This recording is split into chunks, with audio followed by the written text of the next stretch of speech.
अमावस्या की आखिरी रात। महाराज विक्रम सिंह अपने शौर्य और पराक्रम के लिए पूरे राज्य में प्रसिद्ध थे, लेकिन उनकी वीरता से ज्यादा एक बात और मशहूर थी।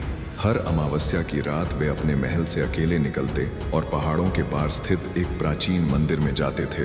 कोई नहीं जानता था कि वे वहां क्या करने जाते हैं। राजा चंद्रसेन, जो पड़ोसी राज्य के शासक थे, इस रहस्य से परिचित होना चाहते थे। उन्होंने अपने सबसे चतुर सैनिकों को भेजा, लेकिन कोई भी वापस नहीं लौटा। यह देखकर चंद्रसेन ने खुद इस गूढ़ रहस्य का पता लगाने का निश्चय किया। अगली अमावस्या की रात चंद्रसेन ने अपने वेश को बदल लिया और साधारण नागरिक बनकर विक्रम सिंह के पीछे चल दिए। जैसे ही राजा विक्रम सिंह घने जंगलों में प्रवेश करने लगे, चंद्रसेन ने देखा कि पूरा जंगल एक अजीब सी धुंध में डूब गया। हवा ठंडी हो गई और एक अनजान भय उनके शरीर में दौड़ने लगा।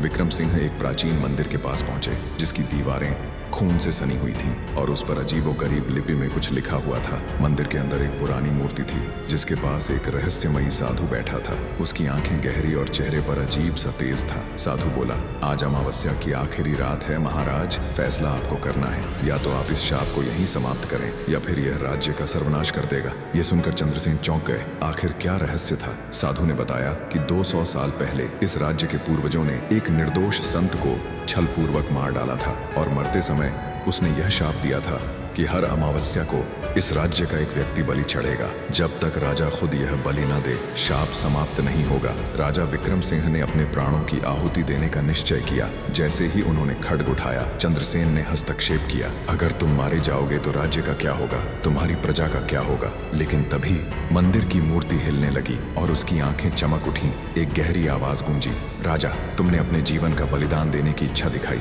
यही तुम्हारी परीक्षा थी। अब यह शाप समाप्त होता है। और उसी पल मंदिर में एक तेज रोशनी फैल गई। जब चंद्रसेन ने आंखें खोली तो मंदिर गायब था। राजा विक्रम सिंह वापस महल लौटे और अपने प्रजा की भलाई के लिए राज्य को एक नई दिशा में ले गए। चंद्रसेन ने भी इस घटना से सीखा कि सत्ता से ज्यादा महत्वपूर्ण धर्म और न्याय होता है। तो कैसी लगी यह रहस्यमयी कहानी? कमेंट में जरूर बताइए और टी के गुरु चैनल को सब्सक्राइब करना ना भूलें। मिलते हैं अगले वीडियो में।